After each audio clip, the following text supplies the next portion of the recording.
Details. ఇక వైజాగ్ వెళ్ళాం, అక్కడ పరిస్థితిని మా కరెస్పాండెంట్ ప్రసాద్ మరిన్ని వివరాలు అందిస్తారు. ప్రసాద్, చెప్పండి, అక్కడ శ్రేణుల్లో, పార్టీ శ్రేణుల్లో అలాగే అభిమానుల్లో ఉన్న స్పందన గురించి చెప్పండి. అరే, వైఎస్ఆర్ కాంగ్రెస్ పార్టీ కీలక సమరానికి సిద్దమవుతోంది. ఏదైతే ప్రజా సమస్యల పరిష్కారం కోసం పాదయాత్ర చేపడుతోంది. షర్మిలమ్మ నాయకత్వం వహిస్తున్నారు. ఇప్పటికే వైఎస్ఆర్ కాంగ్రెస్ పార్టీ శ్రేణుల్లో గానీ సామాన్య ప్రజల్లో గానీ దీనికి సంబంధించి తీవ్రమైన ఉత్కంఠ, ఒక రకమైన అభిప్రాయాలు చోటు చేసుకుంటే మనతో చాలా మంది వైఎస్ఆర్ కాంగ్రెస్ పార్టీ శ్రేణులు గానీ సామాన్య ప్రజలు, వికలాంగులు అందరూ ఉన్నారు. తెలుసుకుందాం. చెప్పండి, ఎలాంటి స్పందన ఉంది షర్మిలమ్మ పాదయాత్రకు సంబంధించి? ఈ రోజు రాష్ట్ర ప్రజలందరూ ఎంతో సంతోషిస్తున్న రోజండి. ఎందుకంటే స్థానికంగా ఎలక్షన్స్ లేక, స్థానిక పాలకవర్గం లేక, స్థానిక సమస్యలతో మేము ఎంతో సతమతమవుతున్న ఈ రోజుల్లో కూడా స్థానిక సమస్యలను కనుక్కోవడానికి షర్మిలమ్మ గారు, సోదరి షర్మిలమ్మ గారు ఈ రోజు పాదయాత్ర చేపట్టి ఈ నెల 18 నుంచి ఇడుపులపాయ నుంచి మొదలుపెట్టి ఇచ్చాపురం వరకు స్థానిక సమస్యలు తెలుసుకోవడం కోసం, మా కోసం ఆవిడ సమరం ముగించడానికి ఈవేళ నిజంగా రావడం చాలా సంతోషం, ఆనందించేదగ్గ విషయం. మీరు చెప్పండి, ఈ ఏదైతే పాదయాత్ర సంబంధించి ఎలాంటి స్పందన ఉంటుంది అనుకుంటారు? ఈ రోజు ఖచ్చితంగా నేనైతే చెప్పగలను, షర్మిలమ్మ గారు చేస్తున్న పాదయాత్రకి కొత్త ప్రభుత్వానికి కంపల్సరీగా నాంది పలుకుతుంది.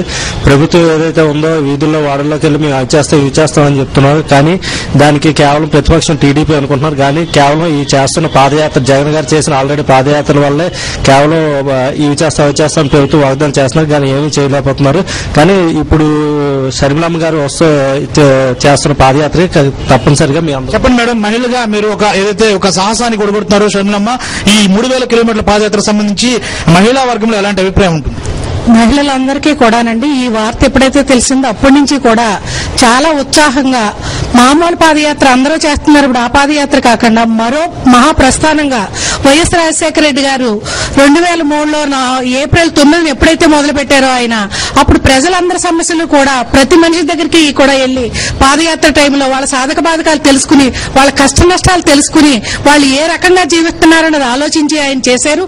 అదే ఆ తండ్రికి తనయుగా ఈ రోజు షర్మిలమ్మ పాదయాత్రకు మొదలు పెట్టడం మా అందరికీ కూడా చాలా గర్వకారణంగా ఉంది.